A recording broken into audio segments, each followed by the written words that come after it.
A Rutherford County couple says they are blessed after giving birth to a baby girl, but it's how the baby was born that's getting all the attention. News 13's Ryan Coulter talked to the couple and tells us the unusual entrance the baby made into the world. Woke him up probably about 3:15, and then about 3:30 is when I really was like, yeah, I think we need to go. It's not exactly the wake-up call you expect at 3 in the morning, but at 39 weeks pregnant, Diamond Ammons knew it was time to go to the hospital. My contractions were coming on fast. I mean, it went from light ones to very strong ones. As the couple raced toward the hospital, Ammons says her contractions got stronger and more frequent. Then my water broke soon after. And then my contractions were about 2 minutes apart, and I said, I don't think I'm going to make it. Because Rutherford County does not currently have a birthing unit, they had to make the drive to Shelby. The couple was making their way down Highway 74, and that's when Nova made her entrance into the world. I didn't believe her at first. Yeah, he cut the light on. I was still driving, and I cut the lights on, and she said it about 3 or 4 times, and I pulled over there on the side of 74. After stopping, Nova's dad, Everett, rushed to the passenger seat to help with the delivery. And I kind of just gave her a little tug, slightly tug, and just easily pulled her out there, and she came out really, really, really perfect. And it was just a blessing that she came out so perfect and unharmed. We were about to turn off of 74. We were in that left turning lane, actually, at the stop sign was where she was born. Everett says he went to dial 911, but in the rush of adrenaline, he didn't quite hit send. But luckily, they were still close enough to the hospital that they continued on. Once they arrived, one last thing to document their experience. My first response was take a picture. I want a memory. Yeah, so we took that picture. So he took a selfie. In Rutherford County. It's been a great story to tell, and I'm glad that it's over. Ryan Coulter, News 13. Some crazy memories. Well, while it was not there in time for baby Nova's delivery, the Rutherford Regional Health System says that they are going to be delivering babies again starting in September. An about face tonight for Buncombe County leaders as they announce a new task force will crack down on restaurants violating COVID-19 restrictions. That's instead of the plan they announced yesterday, which would have forced restaurants to stop serving alcohol at 9 p.m. News 13's Kimberly King has been reporting the developments all day, and she's joining us live. And Kim, why the change?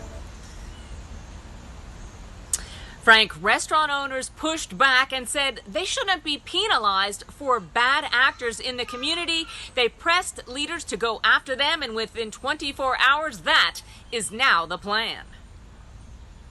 Starting this weekend, we are forming a joint response team to spot check restaurants and breweries for compliance with the orders. An about face for Fletcher Tove, Emergency Preparedness Director. This team will spot check area restaurants and gyms for compliance and will issue warnings and citations. We can charge the Class 2 misdemeanor. A major change from earlier this week when Tove recommended this. Our recommendation would be that we could go earlier than 11 for, say, 9 o'clock. Commission Chair Brownie Newman yesterday telling News 13 he did plan to cut off restaurants serving alcohol. Tonight, a new plan. There will be a cooperative effort between our health department, law enforcement, and the fire marshal's office.